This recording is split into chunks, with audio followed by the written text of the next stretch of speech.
Good evening all. आज की class में हम एक रैपिड रिवीजन टाइप करेंगे, थोड़ा सा डेवलपमेंटल साइकोलॉजी का, क्योंकि ये आप लोगों ने बहुत अच्छे से पढ़ा हुआ है और ये सब कुछ मुझे लगता है कि आप लोगों को पहले से भी पता है। ठीक है, तो डेवलपमेंटल साइकोलॉजी में विकासात्मक मनोविज्ञान, जिसको आप हिंदी में कह सकते हैं, अगर इसमें बात करें तो सबसे पहले जो हमें समझना चाहिए वो है आपका ग्रोथ वर्सेस डेवलपमेंट। ठीक है,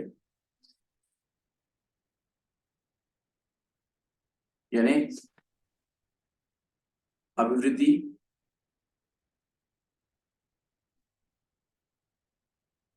बनाम विकास। विकास क्या है और अभिवृद्धि क्या है? ठीक है ना। देखिए, अब पहले तो ये हम क्यों पढ़ रहे हैं, इसका रीजन ये है कि क्योंकि आपके एग्जाम का या आपके सिलेबस का पार्ट है, तो इससे ज्यादा इम्पोर्टेंट कोई बात बताने योग्य है नहीं। दूसरी बात, क्योंकि ये सब कुछ हम टीचिंग एप्टीट्यूड के अंतर्गत पढ़ते हैं। ठीक है, टीचर बनने जा रहे हैं आप लोग सभी, तो आपका जो बच्चा होगा, आपका जो टारगेट ग्रुप होगा, उसका एक रेट ऑफ ग्रोथ होगा। उस रेट ऑफ ग्रोथ के अकॉर्डिंगली आपको अपनी टीचिंग स्ट्रेटेजीज जो होती हैं वो सेट करनी होती हैं। तो इसलिए जो अभिवृद्धि या फिर विकास की अवधारणाएं हैं या सिद्धांत हैं, वो हम सभी शिक्षकों के काम के होते हैं। ठीक है, अभिवृद्धि क्या है, विकास क्या है, अगर सरल शब्दों में समझें हम, तो अभिवृद्धि एक प्रकार से जो हमारा शारीरिक या कहें कि मात्रात्मक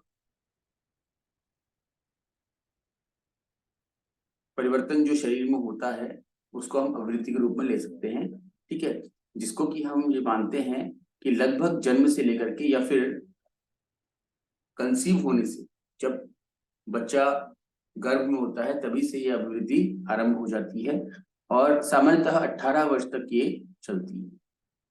राइट, ये सब हम जानते ही हैं। विकास आजीवन होता है, आपका लाइफ लॉन्ग प्रोसेस है। ठीक है, अभिवृद्धि की बात करें तो अभिवृद्धि को समझने के लिए हमें जो भी मात्रात्मक पक्ष है उसको देखना पड़ता है। जो परिवर्तन हो रहे हैं वो स्केलेबल होते हैं, उनको आप क्या कर सकते हैं, मेजर कर सकते हैं, मेजरेबल होते हैं। ठीक है, और विकास जो है, विकास मात्रात्मक भी होता है और साथ ही साथ आपका गुणात्मक भी होता है।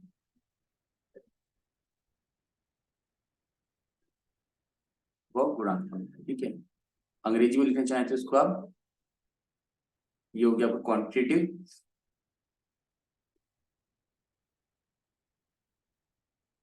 और विकास हो जाएगा आपका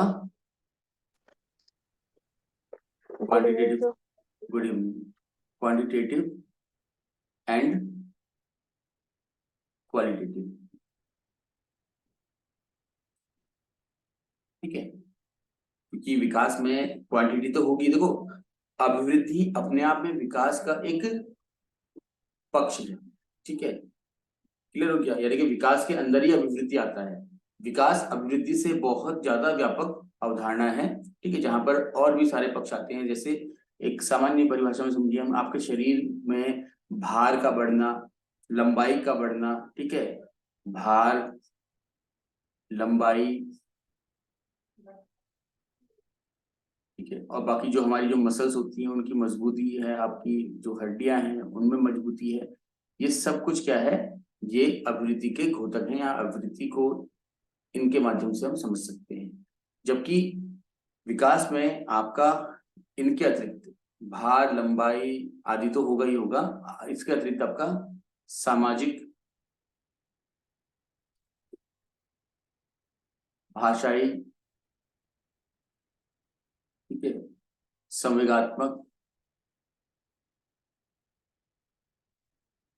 मौलिक, राइट, आदि, और संज्ञानात्मक और भी मानसिक वगैरह आपके इसमें आ रहे हैं। तो ये बहुत सारे पक्ष इसमें आपको देखने को मिलते हैं।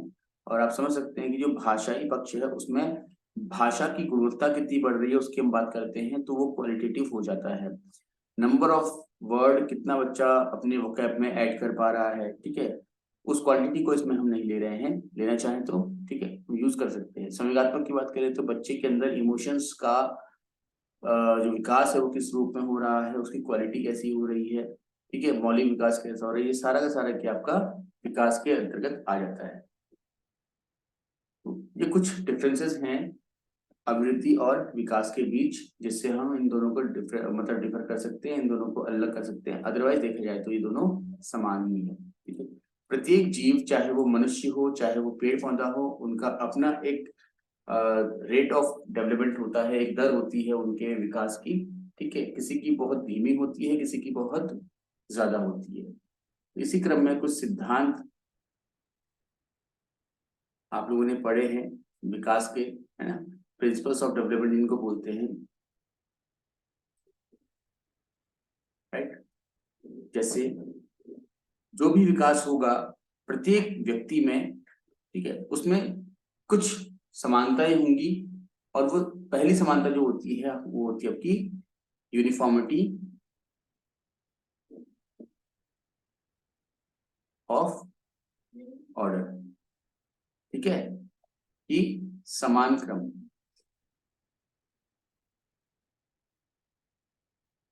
विकास का जो क्रम होता है वो सभी में समान होता है, राइट। कैसे?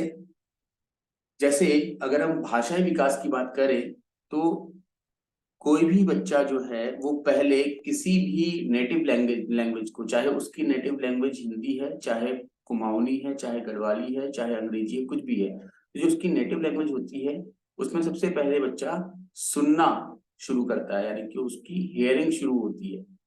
फिर जो कुछ वो सुन रहा होता है उसको इमिटिएट करता है, उसको बोलता है, ठीक है। इस तरीके से उसका मौखिक विकास होता है सुनने और बोलने का।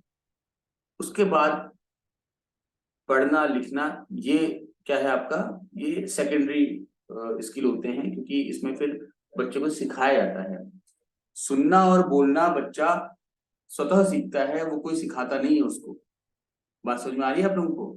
आप ऐसा नहीं कह सकते कि यार कि ये बच्चा पैदा हो गया है अब मैं इसको भाषा नहीं सिखाऊंगा, तो आपके सिखाने नहीं सिखाने वाली बात ही नहीं है, क्योंकि बच्चा कहीं ना कहीं किसी ना किसी रूप में कोई ना कोई भाषा सुन ही लेगा, और जो वो सुनेगा वही वो बोलने लगेगा, तो सुनना और बोलना तो उसका हो ही जाएगा। इसके अलावा फिर बाद में हमें जरूरत पड़ती है उसको टीच करने की, उसकी स्कूलिंग की, जहां पर वो शब्दों की पहचान करना और उनको लिखना सीखता है, यानी चिन्हों को पहचानना और उनको लिखना, ये सब कुछ। तो कोई भी बच्चा हो उसका क्रम यही रहेगा आपका, LSRW उसको बोलते हैं, listening, speaking, reading and writing. जो कुछ वो रीड करेगा वही लिखेगा। आप ये नहीं कह सकते कि एप्पल लिख दे, जब तक आप उसको एप्पल में ए कैसा होता है, पी कैसा होता है, ये सब कुछ दिखाएंगे। तो वो जब देख रहा है उन चिन्हों को, तो यानी कि वो रीड कर रहा है, और तभी जाकर के उसको वो लिख पाए। इसी तरह से अगर हम बात करें बच्चे के मूवमेंट की, तो अब उस क्रम में बच्चे का पहले जो सर का मूवमेंट होता है वो पहले होता है, उसके बाद वो थोड़ा पलटना शुरू करता है, फिर वो घुटनों के बल चलना, फिर वो खिसकना शुरू करता है, फिर घुटनों के बल चलता है, फिर इसी तरह से सहारे से वो खड़ा होने लगता है, और फिर सहारे से चलने लगता है, और बिना सहारे के चलता है। तो ये जो क्रम है ना, बच्चे के पैदा होने से उसके चलने तक का, ये सभी में समान रूप से होता है। चाहे कोई बच्चा 1 साल में दौड़ना शुरू कर दे, चाहे किसी को चलने में ही 4 साल लग जाए, लेकिन दोनों ही बच्चे जो हैं वो इसी क्रम से गुजरेंगे। तो this is called the uniformity of order, यानी कि क्रम की समानता, ठीक है। लेकिन जो रेट है वो समान नहीं होता, तो हम बोलेंगे हम non uniform rate of development, ठीक है, यानी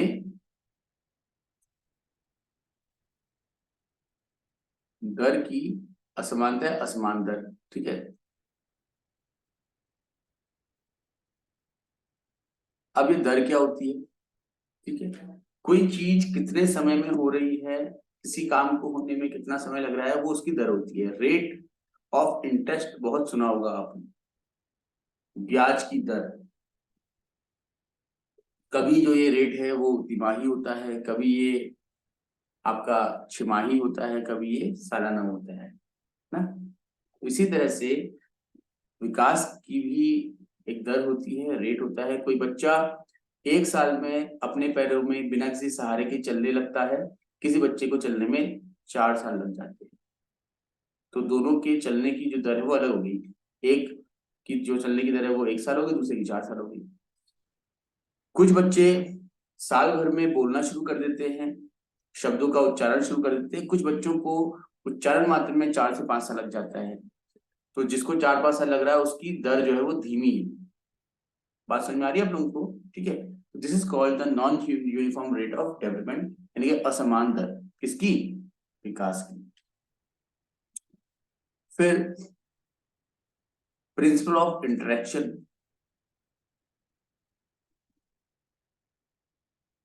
इंटरेक्शन मतलब होता है अंतःक्रिया। कोई भी जब विकास होगा तो उसके लिए बच्चे को किसी भी स्थिति में अपनी परिस्थिति जो पारिस्थितिकी होती है, इकोसिस्टम होता है, उसके साथ इंटरेक्शन करना ही पड़ेगा। बिना इंटरेक्शन के उसका विकास नहीं हो सकता। ठीक है, अब वो इंटरेक्शन आपका मनुष्य मनुष्य में हो सकता है। जब दो लोग आपस में बातचीत करते हैं तो उनमें भाषाई विकास होता है, सामाजिक विकास होता है ना, और बौद्धिक विकास होता है। बहुत सारी चीजें होती है जब वो इंटरेक्शन करना शुरू करते हैं।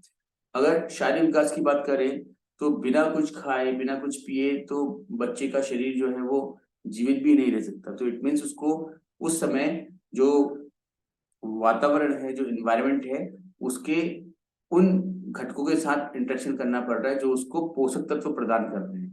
ठीक है, हम बैठे बैठे अभी सांस ले रहे हैं तो इस समय भी हम इंटरेक्शन कर रहे हैं। किसके साथ इंटरेक्शन कर रहे हैं? वायु के साथ कर रहे हैं। तो ये होता है आपका, है ना, अंतःक्रिया का सिद्धांत, यानी कि प्रिंसिपल ऑफ इंटरेक्शन। फिर आते हैं इंटर रिलेशन में।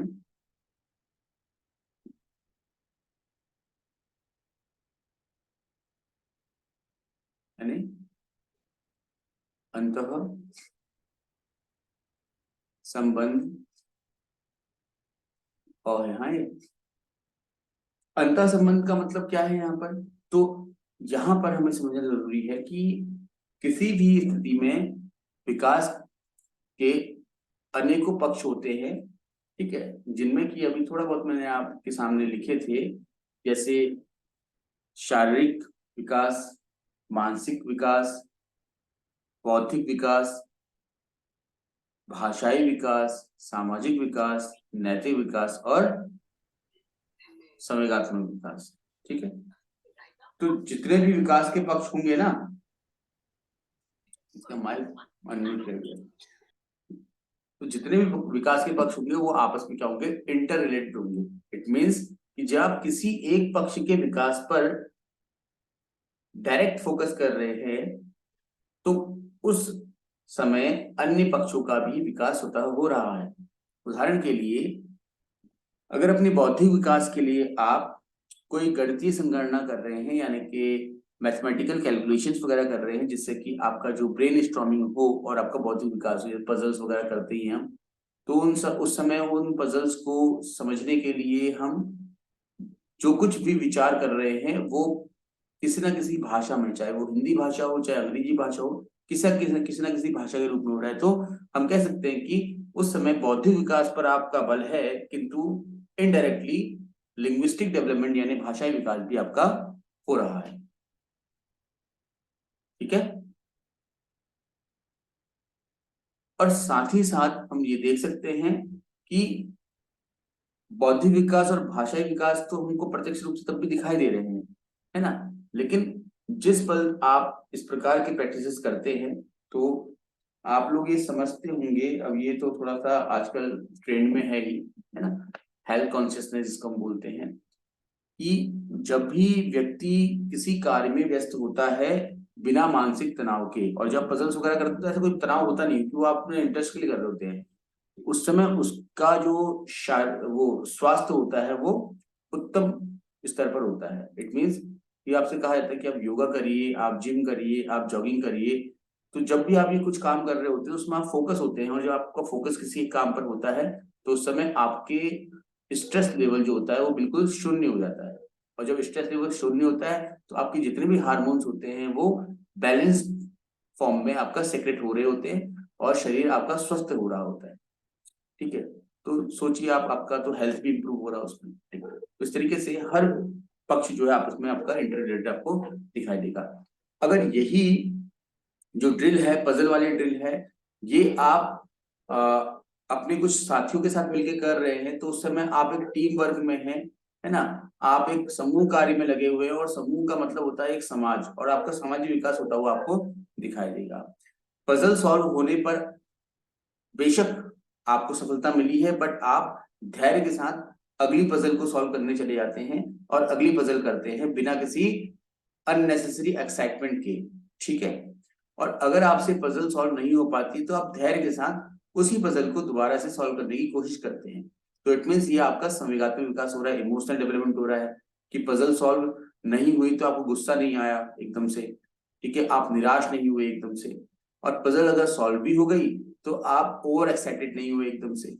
ठीक है, तो यहां से आपका संवेगात्मक विकास भी हो रहा है। राइट, क्लियर हो रहा है आप लोगों को? ठीक है, तो ये है आपका इंटर रिलेशनशिप का प्रिंसिपल। एक प्रिंसिपल होता है प्रिंसिपल ऑफ कॉन्टिन्यूटी।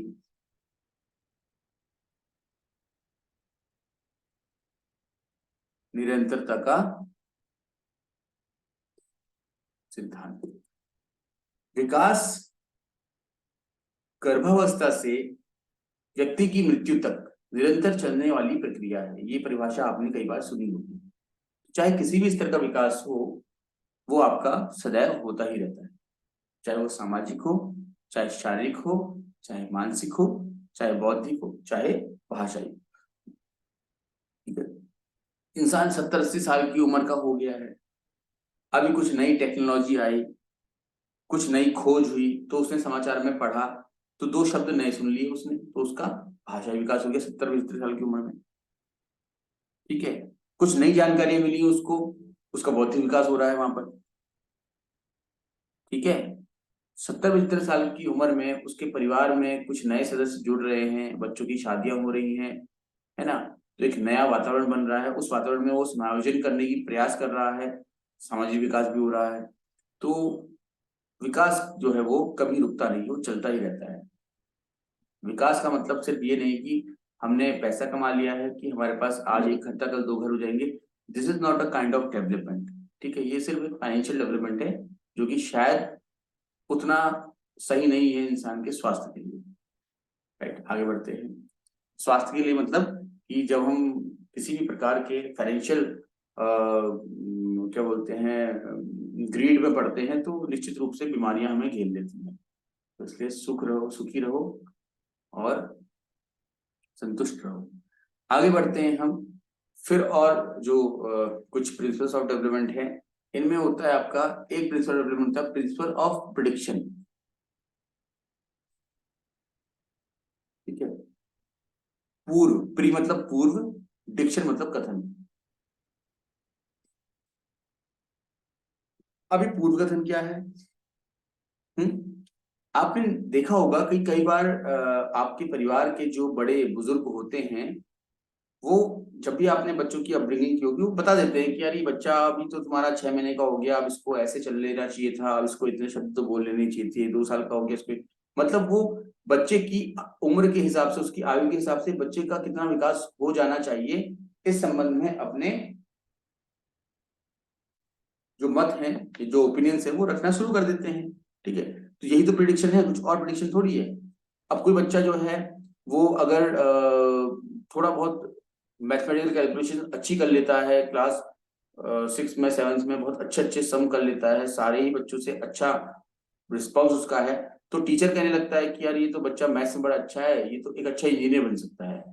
कोई बच्चा है उसका बायोलॉजी बहुत स्ट्रांग है, तो उससे टीचर कहता है कि ये तो अच्छा डॉक्टर बन सकता है।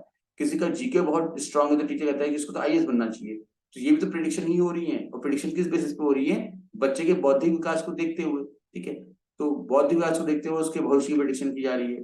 तो जो विकास का ये सिद्धांत है ये बताता है कि कहीं ना कहीं जो प्रिडिक्शंस हैं वो बच्चे के जो अर्ली बिहेवियर्स होते हैं उसके बेसिस पे हम उसके फ्यूचर डेवलपमेंट की प्रिडिक्शन इजीली कर देते हैं। ठीक है। Hello. Yes sir. Yes sir. Yes sir. हाँ, यस। यहाँ तक कोई दिक्कत आप लोगों को? आई होप कि ये तो क्लियर हो ही गया होगा आप लोगों को, पहले पढ़ा हुआ है ये, आप तो कुछ नया तो है नहीं आप लोगों के लिए। ठीक है, अभी तो सिर्फ एक समझिए कि रिवीजन टाइप का चल रहा है। ठीक है। इसके बाद एक और प्रिंसिपल ऑफ डेवलपमेंट होता है। चलो अभी आप लोग बोलो एक आध प्रिंसिपल्स।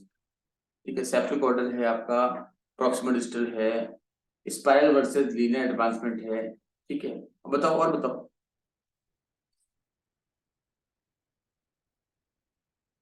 बोलिए।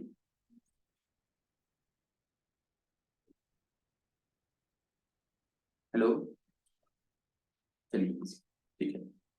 तो इसके अलावा एक और प्रिंसिपल आपका होता है, प्रिंसिपल ऑफ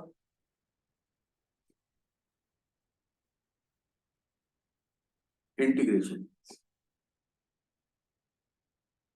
इंटीग्रेशन मतलब समैतिकता।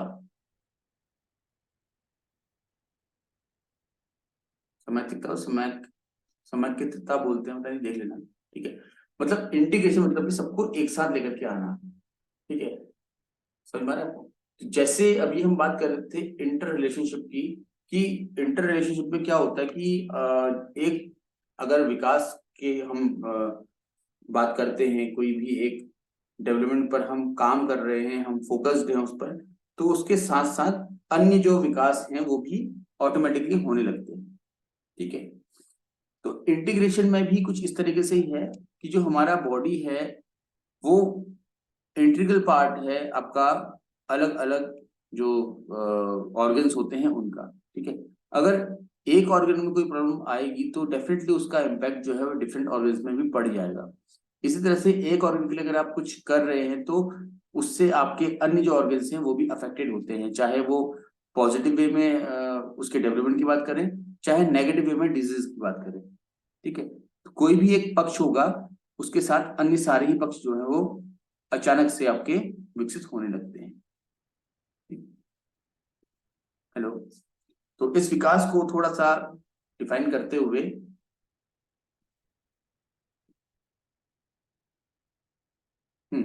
आऊंगा उस पर सोनी में, प्रिंसिपल ऑफ जनरेटिव प्रेजेंट पर। ठीक है, इसको प्रेजेंट करते हैं होल टू पार्ट या पार्ट टू होल में। ठीक है, पूर्ण से अंश या फिर अंश से पूर्ण। ठीक है, फिर आगे बढ़ते हैं हम फ्रॉम जनरल टू स्पेसिफिक।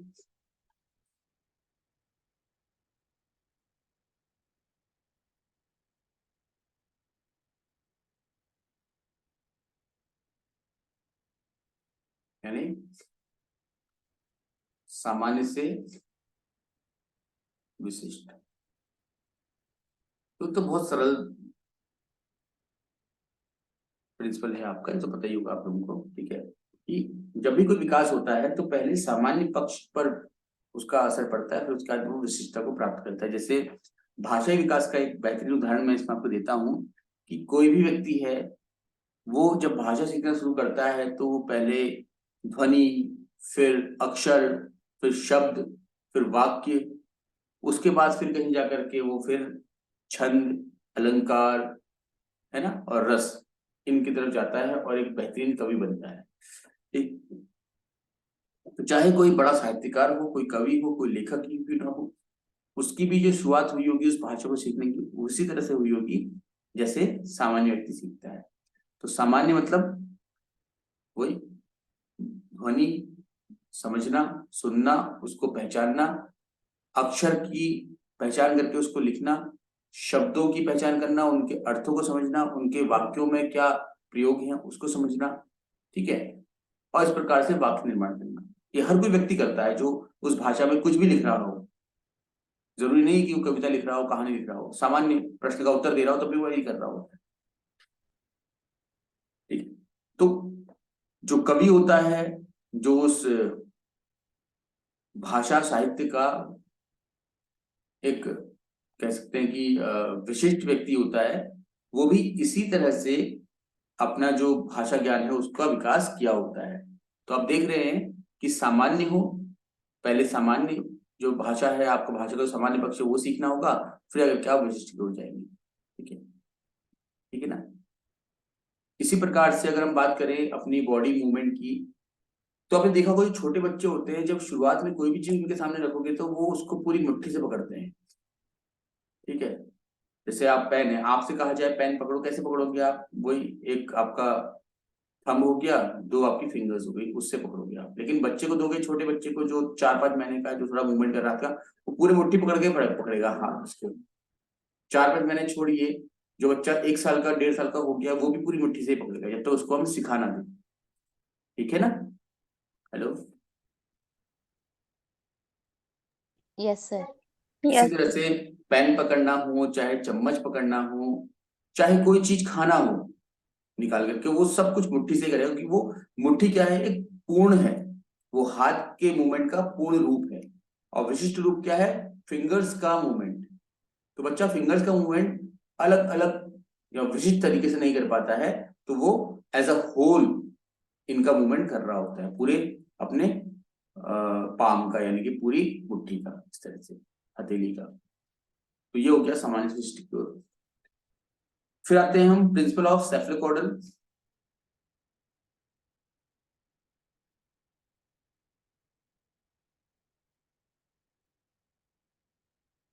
ठीक है,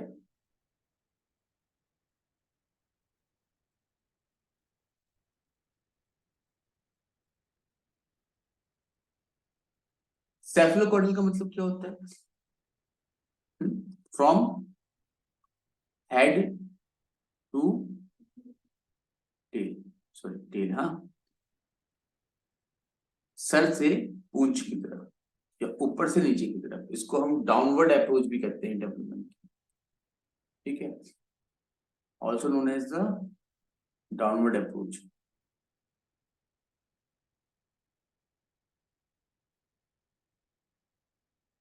जो भी विकास है वो आपके सर से नीचे की तरफ को होता है, उसका एक जो बेसिक रीजन है वो ये भी होता है। अच्छा, इसको हम लॉन्गिट्यूडनल भी बोलते हैं, हाँ, डाउनवर्ड ध्यान, लॉन्गिट्यूड, लॉन्ग है ना, लंबा, ऊपर से नीचे की ओर को।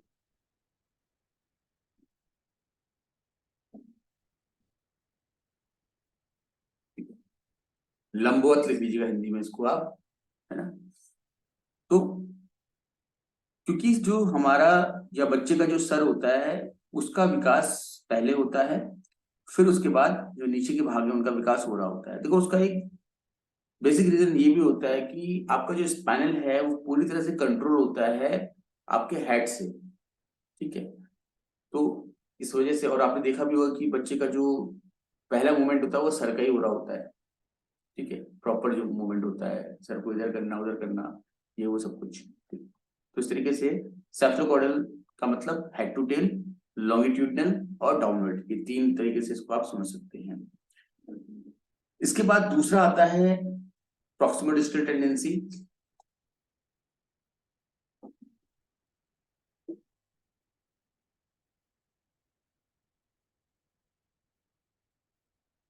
ठीक है, यानी फ्रॉम सेंटर टू एक्सट्रीमिटीज। ठीक है, अब ये प्रॉक्सिमल डिस्टल को वैसे निकट पर क्या बोलते हैं? सर निकट। निकटस्थता का सिद्धांत भी बोलते हैं इसको।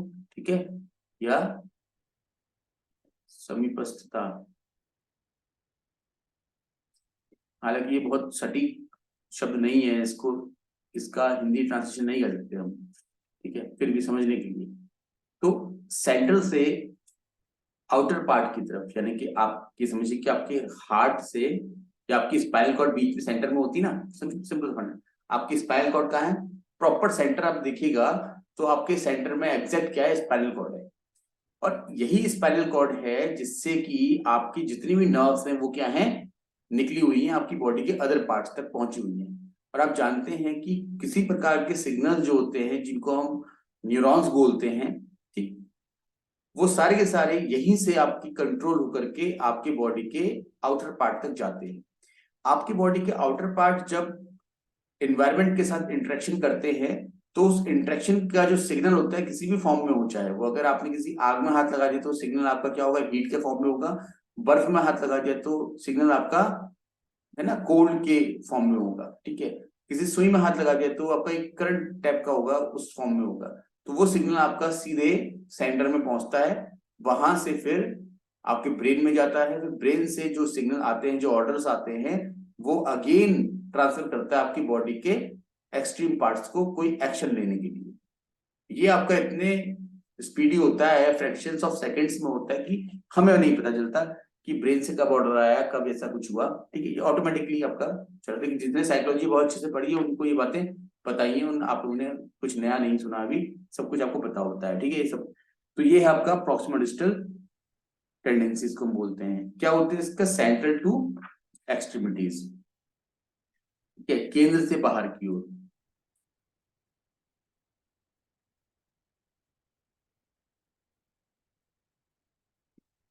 Central to extremities. इसके बाद फिर एक और सिद्धांत आपका आता है जिसे हम कहते हैं principle of spiral versus linear advancement.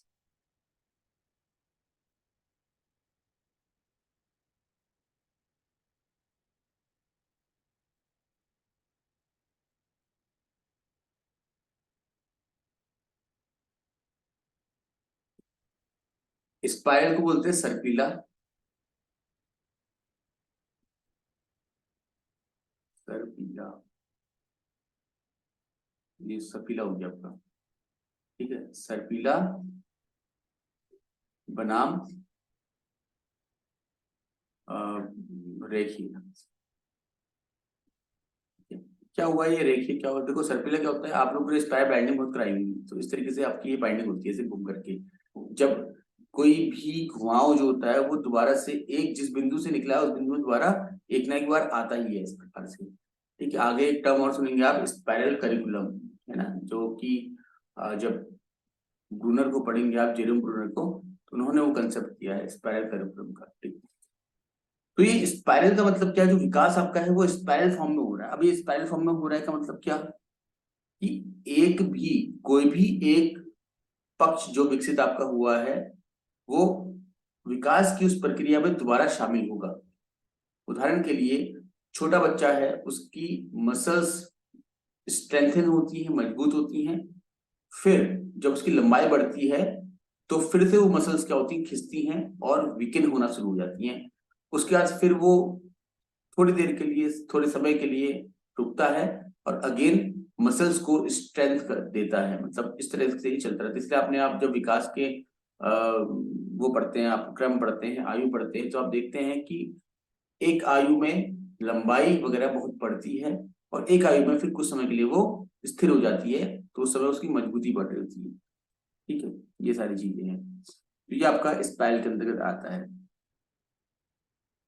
Right. तो लीनियर का मतलब क्या हुआ, लीनियर का मतलब हुआ कि वो अगर बढ़ेगा तो सीधा बढ़ता हुआ जाएगा, ठीक है।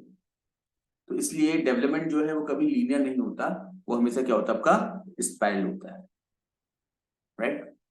हेलो, अभी ये आपके प्रिंसिपल्स ऑफ डेवलपमेंट, ये जो कि पहले भी आप लोगों ने पढ़े ही हैं, कुछ नया इसमें था नहीं, थोड़ा सा एक रिवीजन के फॉर्म में, रिवीजन से क्या ही हुआ, ये पूरा डिस्कशन ही हो गया अच्छा खासा।